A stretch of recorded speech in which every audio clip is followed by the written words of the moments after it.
വചനം വചനം നീതിയുടെ വചനം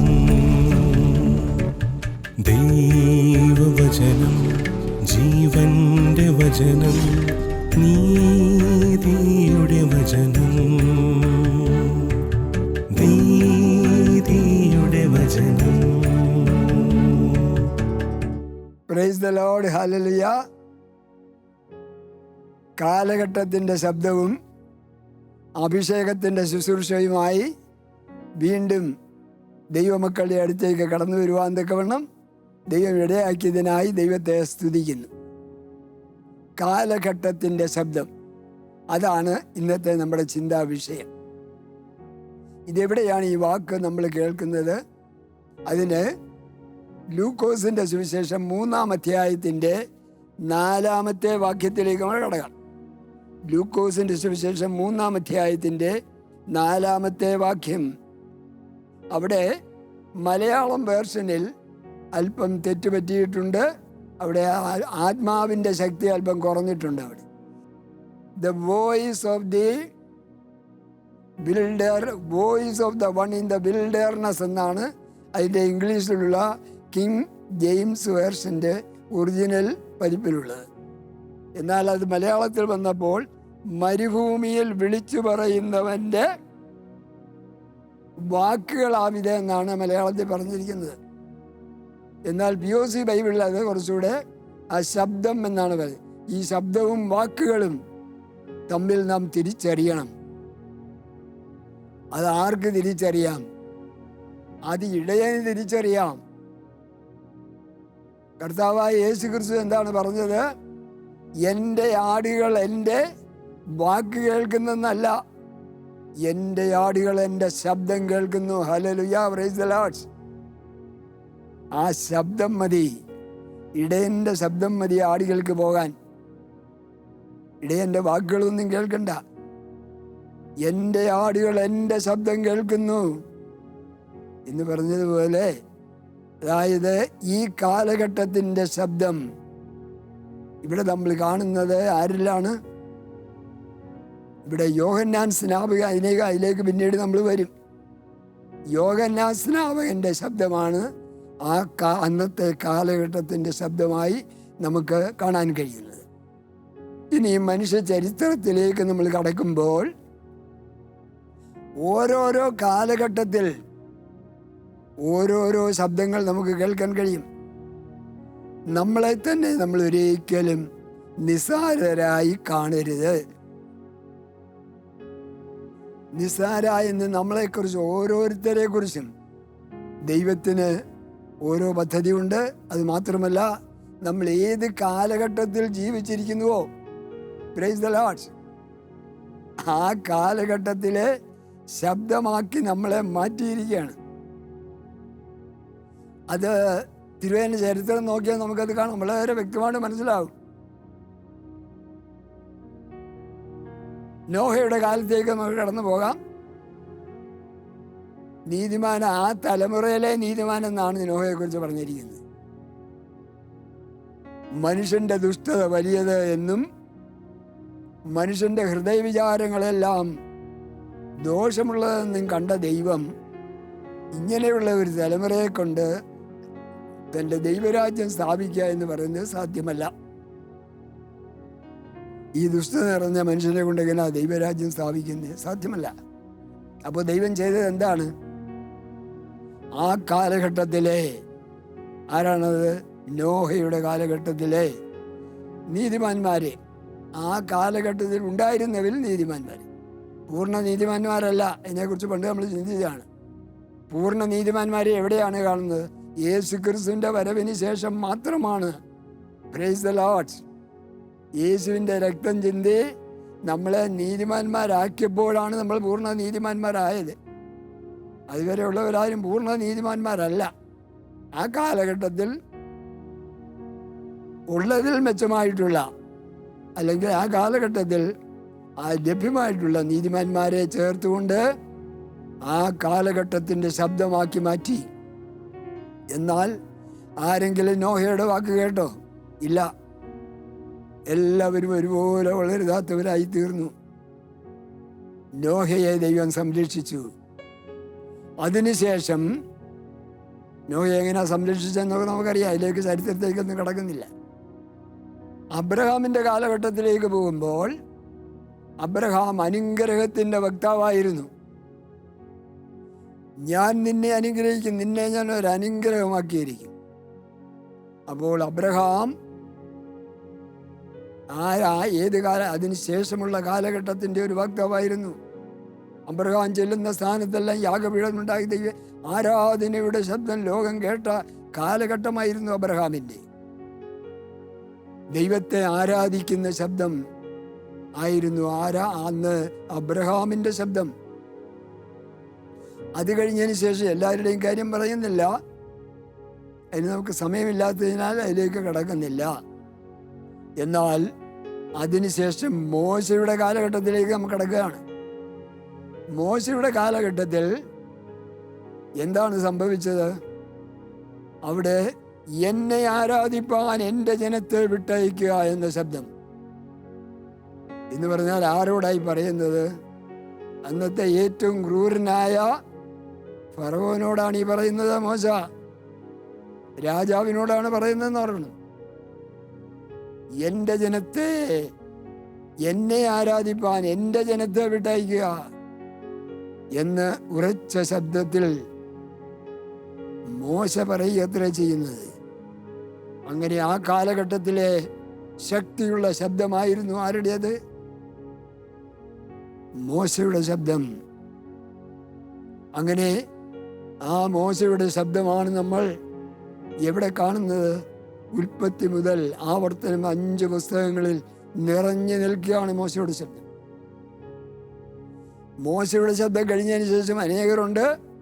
അതാത് കാലഘട്ടത്തിലെ അതാത് ശബ്ദങ്ങളാണത്. ദൈവം തൻ്റെ പദ്ധതിയിൽ കൂടി ഉരുത്തിരിയുന്ന കാര്യങ്ങളാണിതെല്ലാം. ഓരോരുത്തരെ ഓരോ കാലഘട്ടത്തിൻ്റെ ശബ്ദമാക്കി മാറ്റും. അത് കഴിഞ്ഞതിന് ശേഷം നമ്മൾ കിടക്കുന്നത് ദാവീദിലേക്കാണ്. ദാവീദ് ആ കാലഘട്ടത്തിലെ സ്തുതിയുടെയും സ്തോത്രത്തിൻ്റെയും ആരാധനയുടെയും ഒക്കെ ശബ്ദമായിരുന്നു. ദാവീദിൻ്റെ കാലഘട്ടത്തിലാണ് സ്തുതിയും സ്തോത്രമൊക്കെ ഉയരുന്നത്. ദൈവത്തെ ആരാധിച്ച് സങ്കീർത്തനങ്ങൾ മുഴുവൻ അതാണ്.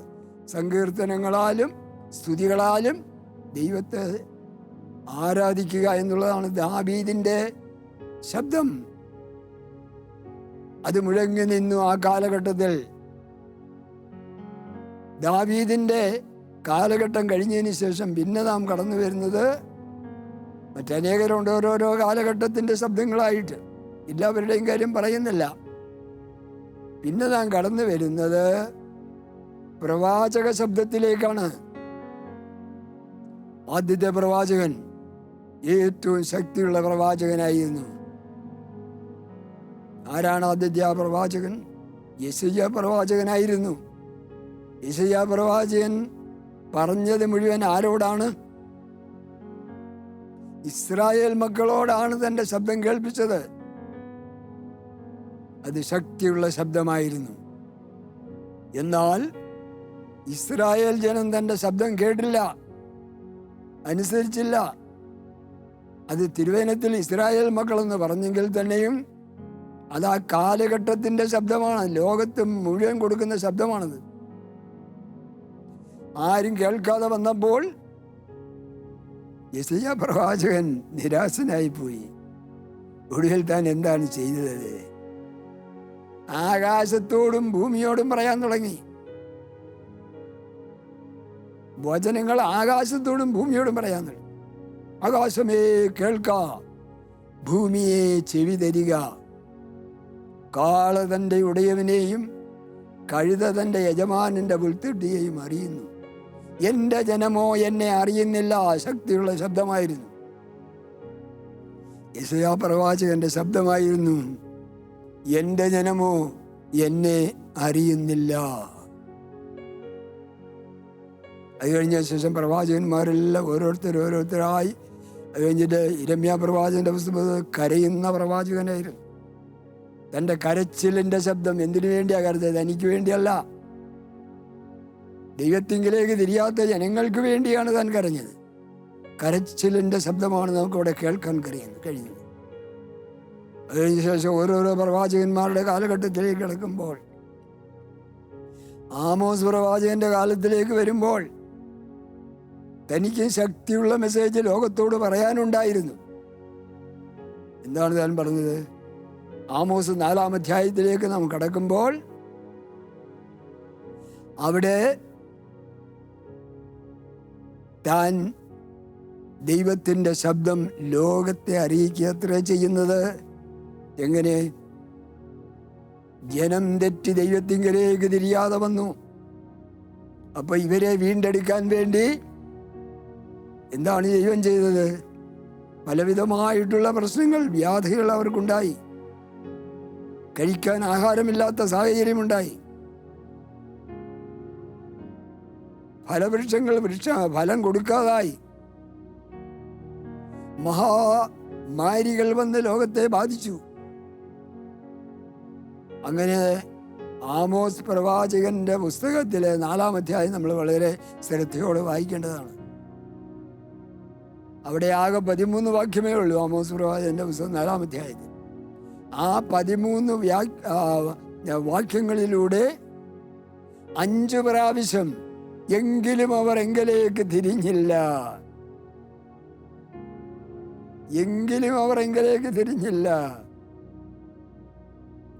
ദൈവങ്ങളെ, ഇന്നാണെങ്കിൽ ആ 5 പ്രാവശ്യത്തിന് വരെ ഒന്നുകൂടി ചേർത്ത് പറയാം. എന്താണത്? COVID-19 വന്നു, എങ്കിലും അവരെങ്കിലേക്ക് തിരിഞ്ഞില്ല. എന്തെങ്കിലും ഒരു തിരിവ് മാനവരാശിക്കുണ്ടായിട്ടുണ്ടോ? ഈ പകർച്ചവ്യാധിയൊക്കെ വന്നിട്ടും ഇല്ല, വീണ്ടും പഴയതുപോലെയായി തീർന്നു. മാനവരാശിയുടെ പ്രത്യേകതയാണത്. ഒരുത്തനും ദൈവത്തിങ്കലേക്ക് തിരിയുന്നില്ല, സുവിശേഷത്തിലേക്ക് തിരിയുന്നില്ല. അതാണ് ഇന്നത്തെ ലോകത്തിൻ്റെ ശാപം എന്ന് പറയുന്നത്. അങ്ങനെ ആമോസ് കഴിഞ്ഞു. പല പ്രവാചകന്മാരിൽ കൂടി അതാത് കാലഘട്ടത്തിൻ്റെ ശബ്ദം ലോകത്തെ കേൾപ്പിച്ചു. എന്നിട്ടും മലാഖി കഴിഞ്ഞതിന് ശേഷം ഒരു വലിയ ഗ്യാപ്പ് അവിടെ ഉണ്ടായി. 400 വർഷത്തെ ഗ്യാപ്പ് ഉണ്ടായി, ഒരു വിടവുണ്ടായി. ഒരു ശബ്ദവും ആരും കേട്ടില്ല. അതിന് സാധാരണ പറയാനുള്ള ഇൻക്യുബേഷൻ പീരീഡ് എന്ന് പറഞ്ഞാൽ, ഒരു വിത്ത് നിലത്തിട്ടാൽ അത് കിളിച്ച് വരുന്നതിനാവശ്യമായിട്ടുള്ള ശബ്ദമാണ് ഇൻക്യുബേഷൻ പീരീഡ് എന്ന് പറഞ്ഞതുപോലെ ഇൻക്യുബേഷൻ പീരീഡ് ആയിരുന്നു. 400 വർഷത്തേക്ക് ഒരു ശബ്ദവും ആരും കേട്ടില്ല. അത് കഴിഞ്ഞതിന് ശേഷമാണ് അപ്പോൾ ദൈവം എന്താണ് മനസ്സിലാക്കിയത്? മനുഷ്യനെ കൊണ്ട് ദൈവത്തിങ്കിലേക്ക് തിരിഞ്ഞു വരുവാൻ അവൻ്റെ സ്വന്തം കഴിവ് കൊണ്ട്, ഏദൻ തോട്ടത്തിന് വെളിയിലാക്കിയ മനുഷ്യന് അവൻ്റെ സ്വന്തം കഴിവ് കൊണ്ട് ദൈവത്തിങ്കിലേക്ക് തിരിഞ്ഞു വരുവാൻ മനുഷ്യന് കഴിഞ്ഞില്ല. അപ്പോഴിനി എന്താണ് ചെയ്യേണ്ടത്? അങ്ങനെയുള്ള സന്ദർഭത്തിലാണ് സ്വർഗത്തിലൊരു കോൺഫറൻസ് നടന്നു. യെശയ്യാ പ്രവാചകന്റെ പുസ്തകത്തിൽ പറയുന്നുണ്ട് 6-ാം അധ്യായത്തിൽ. കർത്താവ് ഉയർന്നും പൊങ്ങിയുമുള്ള സിംഹാസനത്തിൽ ഇരിക്കുകയാണ് കോൺഫറൻസ്. അപ്പോൾ എന്താണ് സംഭവിച്ചത്? സറാബുകൾ ചുറ്റും നിന്ന് ദൈവത്തെ സ്തുതിച്ചുകൊണ്ടിരുന്നു. 2 കൊണ്ട് മുഖം മൂടി, 2 കൊണ്ട് കാൽ മൂടി, 2 കൊണ്ട് പറന്നു. യഹോവா പരിശുദ്ധൻ പരിശുദ്ധൻ പരിശുദ്ധൻ എന്ന് ആർത്തുപാടി സ്തുതിച്ചുകൊണ്ടിരുന്നു. അപ്പോൾ ഒരു കരച്ചിൽ അവിടെ കേട്ടു. എന്താണ് കരച്ചിൽ? യെശയ്യാ പ്രവാചകന്റെ കരച്ചിലായിരുന്നു അത്. എന്താണത്? അയ്യോ, ഞാൻ അരിഷ്ട മനുഷ്യനായി പോയല്ലോ, ഞാൻ അശുദ്ധിയുള്ള അധരമുള്ള മനുഷ്യനായി പോയല്ലോ. ഈ അശുദ്ധിയുള്ള അധരങ്ങൾ കൊണ്ട് ഈ പരിശുദ്ധിയുടെ ഇടത്തിരിക്കാൻ പറ്റത്തില്ലല്ലോ. ഈ കരച്ചിലിന്റെ ശബ്ദം ദൈവം കേട്ടു. ദൈവം സ്തുതികളെക്കാൾ കൂടുതൽ ശ്രദ്ധ കൊടുക്കുന്നത് മനുഷ്യന്റെ കരച്ചിലിന്റെ ശബ്ദമാണ്. Praise the lord, hallelujah. യെശയ്യാ പ്രവാചകന്റെ കരച്ചിലിന്റെ ശബ്ദം സ്വർഗത്തിലെത്തി. അപ്പോൾ ദൈവം എന്താ ചെയ്തത്? സറാബുകളിൽ ഒരുത്തിനെ വിട്ട് യാഗപീഠത്തിൽ നിന്നും ഒരു തീക്കനലെടുത്ത് യെശയ്യാ കുടിലുകൊണ്ട് യെശയ്യാ പ്രവാചകന്റെ അധരങ്ങളെ തൊടുവിച്ചു. അപ്പോൾ അവൻ പാപത്തിൽ നിന്നും മോചിതനായി. Price the Lord. ആ തീക്കനലാണ് എന്തിൻ്റെ നിഴൽ? കർത്താവായ യേശു ക്രിസ്തുവിന്റെ രക്തത്തിന്റെ നിഴലാണത്. അപ്പോഴാണ് സ്വർഗത്തിൽ നിന്നൊരു ശബ്ദമുണ്ടായത്. അപ്പോൾ മനുഷ്യന്റെ ഈ കരച്ചിലിൽ നിന്ന് അവനെ രക്ഷിക്കാനായി, പാപത്തിന്റെ അശുദ്ധിയിൽ നിന്ന് അവനെ രക്ഷിക്കാനായി, ആരെ അയക്കേണ്ടു ഞാൻ, ആരെനിക്ക് വേണ്ടി പോകും? സ്വർഗത്തിൽ നിന്നുള്ള ശബ്ദമാണ്. അപ്പോൾ യേശു ക്രിസ്തു തന്നെ പറഞ്ഞു, എന്നെ അയക്കണമേ, ഞാനിതാ, എന്നെ കുറിച്ച് തിരുവചനത്തിൽ എഴുതിയിരിക്കുന്നു. യേശു ക്രിസ്തു തന്നെ അവിടെ പറയുകയാണ് ചെയ്യുന്നത്. യേശു ക്രിസ്തു ഒന്നും അവിടെ ഇല്ല, പക്ഷേ ആ ശബ്ദമാണ് അവിടെ കേട്ടത്. യേശു ക്രിസ്തുവിന്റെ ശബ്ദം കേട്ടു. അങ്ങനെയാണ് യേശു ക്രിസ്തുവിനെ ലോകത്തിലേക്ക് അയച്ചത്. അതിനുശേഷമാണ് ആ യേശു ക്രിസ്തുവിന്റെ വരവിനെ കുറിച്ചാണ് നേരത്തെ നമ്മൾ പറഞ്ഞ യോഹന്നാൻ സ്നാപകന്റെ മരുഭൂമിയിൽ മുഴങ്ങി നിന്ന ശബ്ദം. അതൊരു സാധാരണ ശബ്ദമല്ലായിരുന്നു, സിംഹഗർജനമായിരുന്നു. മരുഭൂമിയിൽ മുഴങ്ങി കേട്ടത് രാജസിംഹാസനങ്ങളെ പോലും വിറപ്പിക്കാൻ ശക്തിയുള്ള ശബ്ദമായിരുന്നു യോഹന്നാൻ സ്നാപകന്റെ ശബ്ദം. അഭിസംബോധന പോലും എങ്ങനെയാണ്? സർപ്പസന്തതികളെ എന്നാണ്. ഇത് കേട്ടുകൊണ്ട് രാജസിംഹാസനങ്ങൾ പോലും വിറച്ചുപോയി. ആ ശബ്ദമായിരുന്നു യോഹന്നാൻ സ്നാപകന്റെ ശബ്ദം. ഇതാ ലോകത്തിന്റെ പാപത്തെ ചുമക്കുന്ന ദൈവത്തിന്റെ കുഞ്ഞാട്. Price the Lord. ആ കുഞ്ഞാടിനെ ചൂണ്ടിക്കാണിച്ചുകൊണ്ടാണ് യോഹന്നാൻ സ്നാപകൻ ഈ ലോകത്ത് നിന്ന് യാത്ര പറയുന്നത്. ആ കുഞ്ഞാടാണ് തൻ്റെ രക്തം ചിന്തി തൻ്റെ ദൗത്യയുടെ നിറവേറ്റി ഇവിടെ പാപമോചനത്തിനുള്ള വേദികൾ തുറന്നു കൊടുത്തു.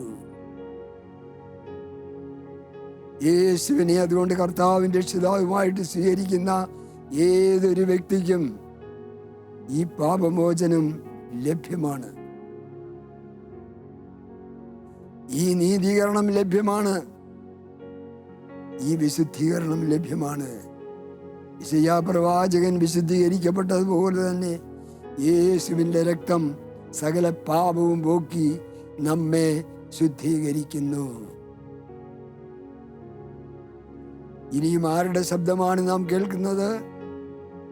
ഇനിയും നാം കേൾക്കാൻ പോകുന്നതാണ് ആരുടെ ശബ്ദം? യേശു ക്രിസ്തുവിന്റെ ശബ്ദമാണ് ഇനിയും നാം കേൾക്കാൻ പോകുന്നത്. പ്രവാചകന്മാരുടെ കഴിഞ്ഞു. യേശു ക്രിസ്തുവിന്റെ ശബ്ദം എങ്ങനെയാണ് കേട്ടത്? അതിനുള്ള അപ്പോയിന്റ്മെന്റ് ഓർഡർ എവിടെ നിന്നാണ് കിട്ടിയത്? സ്വർഗത്തിൽ നിന്നുണ്ടായി. എന്തായിരുന്നു അപ്പോയിന്റ്മെന്റ് ഓർഡർ?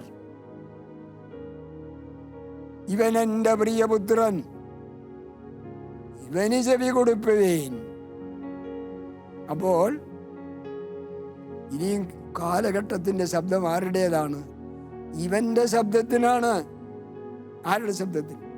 യേശു ക്രിസ്തുവിന്റെ ശബ്ദത്തിനാണ് ഇനിയും കാലഘട്ടം പ്രാധാന്യം കൊടുക്കേണ്ടത്. യേശു ക്രിസ്തുവിന്റെ ശബ്ദം എവിടെയാണ് നാം മുഴങ്ങി കേൾക്കുന്നത്? അത് ഗലീല മുതൽ അങ്ങ് കാൽവരി വരെ 3.5 വർഷക്കാലം തൻ്റെ ശബ്ദം ഇവിടെ മുഴങ്ങി കേട്ടു. എന്നിട്ടും ലോകം അവനിൽ വിശ്വസിച്ചില്ല. അവൻ ദൈവപുത്രനാണെന്ന് പോലും വിശ്വസിച്ചില്ല. എന്നാൽ ദൈവത്തിൻ്റെ പരിശുദ്ധാത്മാവ് വന്നപ്പോൾ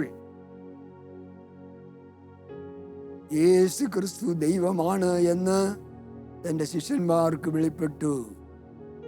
കാലഘട്ടത്തിൻ്റെ ശബ്ദമായി യേശു ക്രിസ്തുവിൻ്റെ ശബ്ദം കാലഘട്ടത്തിൻ്റെ ശബ്ദമാണ്. അതുകൊണ്ട് ദൈവമക്കളെ, നമ്മൾ ഓർക്കേണ്ട ഒരു കാര്യം, ഇനിയും നമ്മൾ ചെവി കൊടുക്കേണ്ടത് ഈ യേശു ക്രിസ്തുവിൻ്റെ ശബ്ദത്തിനാണ്. അതാണ് സുവിശേഷങ്ങളിൽ മുഴുവൻ നിറഞ്ഞു നിൽക്കുന്നത്, യേശു ക്രിസ്തുവിൻ്റെ ശബ്ദം. അത് കഴിഞ്ഞതിന് ശേഷം ലേഖനങ്ങളിൽ മുഴുവൻ അതിൻ്റെ പ്രത്യാഘാതങ്ങളാണ് നമുക്ക് കാണാൻ കഴിയുന്നത്, ആ ശബ്ദത്തിൻ്റെ. അതാണ് അപ്പോസ്തലന്മാരിൽ കൂടി നമുക്ക് കേൾക്കാൻ കഴിയുന്നത്. പൗലോസ് അപ്പോസ്തലനിലൂടെ നമ്മൾ കേൾക്കുന്നത് അതാണ്. പത്രോസ് അപ്പോസ്തലനിലൂടെ, യാക്കോബിലൂടെ ഒക്കെ നമ്മൾ കേൾക്കുന്നത് അതാണ്. അവരുടെ കാലഘട്ടത്തിലെ പരിശുദ്ധാത്മാവിൻ്റെ ശബ്ദമാണ് അവരിൽ കൂടി നമുക്ക് കേൾക്കാൻ കഴിയുന്നത്. ദൈവമക്കളെ, ഈ ശബ്ദത്തിന് ഇന്ന് നാം ചെവി കൊടുക്കുമോ? ഇവൻ എൻ്റെ പ്രിയപുത്രൻ, ഇവന് ചെവി കൊടുപ്പീൻ. ഇനിയും പ്രവാചകന്മാരിലേക്കൊക്കെ പിന്നെ പോകാം. ആദ്യം ഇവനാണ് സ്വർഗത്തിൽ നിന്ന് അപ്പോയിൻമെന്റ് ഓർഡർ കിട്ടിയത്. ആർക്ക്? യേശു ക്രിസ്തുവിനാണ് കിട്ടിയത്. അവന്റെ ശബ്ദമാണ് ഇനി നമുക്ക് ആവശ്യമായിട്ടുള്ളത്. ദൈവമക്കളെ, ഈ ശബ്ദം ഇന്ന് എങ്ങോട്ട് ആരിലേക്ക് ട്രാൻസ്ഫർ ചെയ്തു?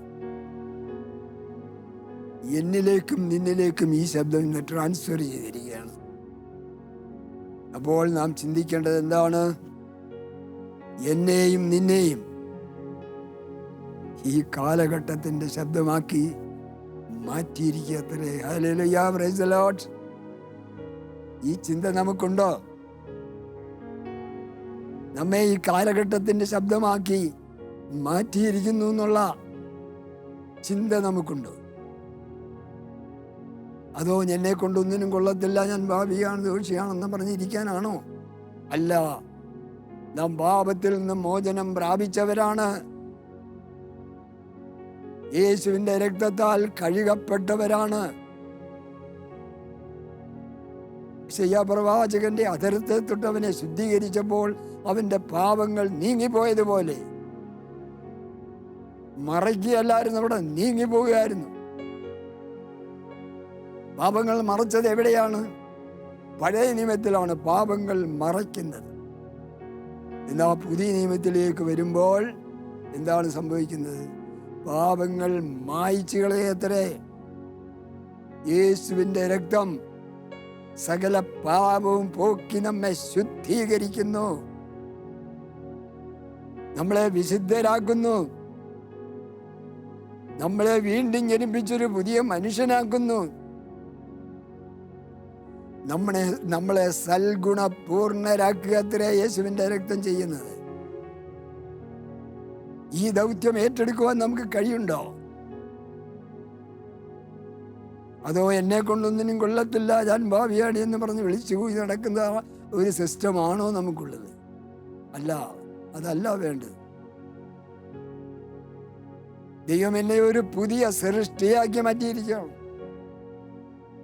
എന്താണ് പുതിയ സൃഷ്ടിയുടെ പ്രത്യേകത? പഴയ സൃഷ്ടിയുടെ പ്രത്യേകത ഏതാ? പഴയതിനെ ഉരിഞ്ഞു കളഞ്ഞ് പാപിയായ മനുഷ്യനാണ് പഴയ സൃഷ്ടി എന്ന് പറയുന്നത്. പാപത്തിൽ നിന്ന് കംപ്ലീറ്റ് യേശുവിന്റെ രക്തത്താൽ കഴുകപ്പെട്ട വ്യക്തിയാണ് പുതിയ സൃഷ്ടി എന്ന് പറയുന്നത്. പഴയ മനുഷ്യനെ ഉരിഞ്ഞു കളഞ്ഞ് പുതിയ മനുഷ്യനെ ധരിച്ചുകൊണ്ട് ദൈവത്തിന്റെ സർവ്വസമ്പൂർണതയും ഏറ്റെടുക്കുവാൻ നമുക്ക് കഴിയുമോ? അതാണ് കൊലോസ്യ ലേഖനം 1:2 പറഞ്ഞത്. അവനിലല്ലോ ദൈവത്തിന്റെ സകല സമ്പൂർണതയും ദേഹരൂപമായി വസിക്കുന്നത്. അവനിൽ നമ്മളും സമ്പൂർണരായിരിക്കുന്നു. എപ്പോൾ? നാം ഈ ക്രിസ്തുവിൽ ആയിരിക്കുമ്പോൾ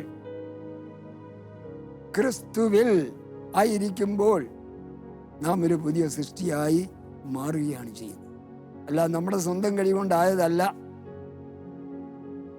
അതാണ് വിശ്വാസത്താലുള്ള നീതീകരണത്തിന്റെ തീം. അതാണ്. അതുകൊണ്ടാണ് കർത്താവ് പറഞ്ഞ എൻ്റെ നുകം മൃദുവും എൻ്റെ ചുമടിൽ ലഘുവുമാകുന്നു.